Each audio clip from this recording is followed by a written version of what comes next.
Assalamualaikum dan selamat sejahtera. Nama saya Nisa binti Nur Salam, nombor matrik 261772. Saya akan menerangkan mengenai kesan wabak COVID-19 terhadap peniaga pasar malam di Rawang Selangor. Yang pertama adalah pengenalan. Wabak yang baru wujud iaitu COVID-19 telah memberi kesan kepada ekonomi semua negara terhadap Malaysia. Wabak ini bermula daripada Wuhan, China dan mula merebak kepada seluruh negara. Wabak ini merupakan wabak yang mudah merebak daripada seorang manusia ke manusia yang lain hanya melalui sentuhan. Wabak ini telah mengakibatkan sektor ekonomi terpaksa dihentikan untuk satu jangka masa yang panjang, iaitu melebihi 3 bulan. Oleh itu, negara telah kehilangan punca pendapatan yang sangat banyak kerana sektor ekonomi tidak dapat dijalankan. Seterusnya adalah penyataan masalah. Penyataan masalah adalah bagi kajian ini adalah peniaga pasar malam di Rawang Selangor kehilangan punca pendapatan dan telah menghadapi penurunan jumlah pelanggan akibat daripada COVID-19. Hal ini kerana wujudnya COVID-19 telah menyebabkan negara mengambil inisiatif untuk membuat Perintah Kawalan Pergerakan PKP dalam tempoh 3 bulan untuk mengelakkan wabak ini merebak dengan lebih meluas. Oleh itu, beberapa sektor ekonomi perlu ditutup seperti perniagaan pasar malam, perniagaan tepi jalan, kilang-kilang dan juga aktiviti perniagaan yang tidak penting. Hanya aktiviti perniagaan yang melibatkan penjualan barangan keperluan sahaja dibenarkan. Selain itu, peniaga pasar malam perlu mencari inisiatif lain supaya boleh mendapatkan punca pendapatan yang lain. Sebagai contoh, peniaga pasar malam boleh memasarkan produk mereka di dalam laman sosial untuk menarik minat pelanggan. Dan terakhir adalah peniaga perlu bijak menggunakan kesempatan yang ada untuk menarik minat pelanggan secara atas talian. Hal ini kerana sejak Perintah Kawalan Pergerakan dijalankan di dalam negara ini, rakyat negara ini lebih gemar untuk membeli barangan secara atas talian untuk mengelakkan membeli barangan di tempat yang mempunyai orang yang ramai bagi mengelakkan mereka terjangkiti oleh penyakit ini. Seterusnya adalah objektif. Objektif terbagi kepada dua, iaitu objektif umum dan juga objektif khusus.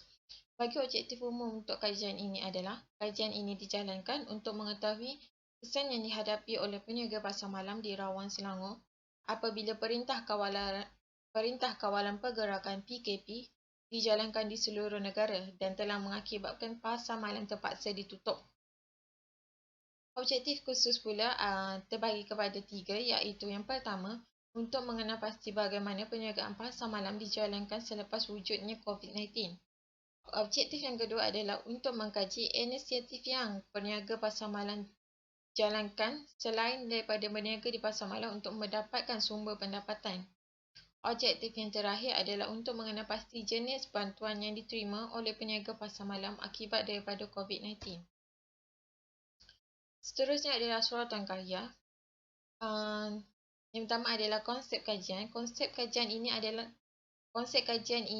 adalah mengenai perniagaan. Perniagaan merupakan aktiviti yang dilakukan untuk mengagihkan barangan daripada sumber awal hinggalah ke pembeli.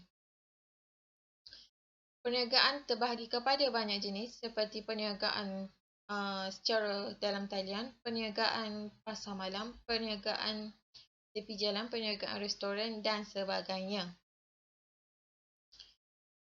Di dalam kajian ini, pengkaji telah menggunakan 2 jenis jurnal untuk dijadikan sebagai rujukan kajian lepas. Jurnal yang pertama adalah bertajuk Penglibatan Peniaga Kecil dalam Penggunaan Digital untuk Perniagaan. Di dalam kajian ini, menerangkan mengenai bagaimana peniaga boleh menggunakan penggunaan digital untuk perniagaan mereka. Sebagai contoh, penggunaan laman sosial seperti WhatsApp dan juga Facebook untuk memasarkan barangan mereka. Hal ini kerana pembeli pada zaman kini lebih gemar untuk membeli secara atas talian berbanding membeli secara berdepan. Secara tidak langsung, perniagaan secara atas talian telah pun meningkat dan juga jumlah peniaga atas talian juga telah meningkat. Hal ini dapat memudahkan peniaga dan juga pembeli untuk berurus niaga tanpa perlu bersemuka. Kajian lepas yang kedua adalah mengenai pentingnya peniaga luar bandar. Rawang Selangor merupakan kawasan luar bandar yang menunjukkan bahawa peniaga pasar malam di Rawang Selangor merupakan peniaga pasar malam di luar bandar. Peniaga luar bandar adalah tidak boleh dipandang ringan oleh masyarakat kerana tanpa peniaga luar bandar, pembeli tidak dapat menerima barangan mentah daripada luar bandar. Sebagai contoh, barangan mentah seperti sayur-sayuran dan juga seperti ayam dan daging yang diperolehi daripada luar bandar kerana aktiviti pertanian dan juga penternakan kebanyakannya dilakukan di kawasan luar bandar. Di bandar tidak dapat melakukan aktiviti tersebut akibat daripada keterbatasan ruangan. Seterusnya adalah metodologi kajian. Metodologi kajian adalah satu set kaedah yang digunakan untuk menjalankan kajian ke atas subjek yang tertentu.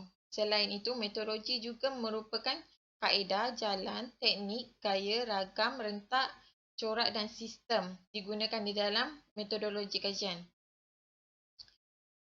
Ilmu tentang metod atau disiplin yang digunakan semasa melakukan kajian tertentu untuk mencapai objektif kajian merupakan salah satu tujuan metodologi kajian ini. Teknik kajian yang digunakan di dalam kajian ini adalah yang pertama soal sidik. Soal sidik yang digunakan terbahagi kepada dua, iaitu soal sidik terbuka dan soal sidik tertutup.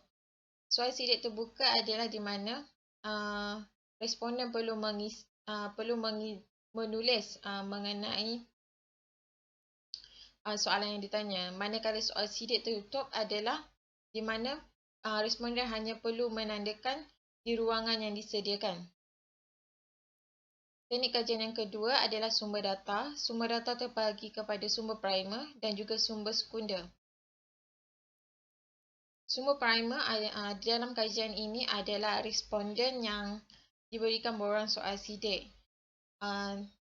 Selain itu, sumber sekunder merupakan sumber daripada jurnal-jurnal, artikel-artikel ataupun akhbar-akhbar yang dijadikan rujukan oleh pengkaji untuk mengetahui dengan lebih mendalam mengenai kajian ini. Teknik kajian yang ketiga adalah pengumpulan maklumat dan data. Pengumpulan maklumat dan data adalah melalui kaedah tinjauan di mana pengkaji membuat tinjauan di kawasan Rawang Selangor, membuat tinjauan dalam kalangan peniaga pasar malam di Rawang Selangor. Teknik kajian yang terakhir adalah analisis data, dan analisis data yang digunakan adalah statistik deskriptif di mana maklumat yang diperolehi daripada soal sidik yang diedarkan digambarkan semula dalam bentuk carta pie ataupun dalam bentuk gambar rajak untuk memudahkan pengkaji lebih memahami dengan lebih mendalam kajian yang dilakukan. Selain itu adalah skop kajian. Skop kajian terbagi kepada 3, iaitu sasaran kajian, kawasan kajian dan juga jangka masa kajian. Sasaran kajian ini adalah melibatkan responden dan persempelan. Responden yang terlibat adalah peniaga pasar malam di Rawang Selangor. Kawasan kajian merupakan di Rawang Selangor yang merupakan salah satu daerah yang terdapat di negeri Selangor. Jangka masa kajian ini adalah daripada 20 Mei hinggalah 28 Jun 2021, iaitu lebih kurang sebulan lebih. Kesimpulannya, kajian ini dilakukan untuk mengkaji mengenai cabaran yang dihadapi oleh peniaga pasar malam setelah wujudnya COVID-19. Seperti yang kita ketahui, wujudnya COVID-19 telah mendatangkan impak kepada semua rakyat di Malaysia ini, termasuklah peniaga pasar malam. Dan yang terakhir, kajian ini juga memaparkan cara untuk peniaga pasar malam menggunakan inisiatif lain supaya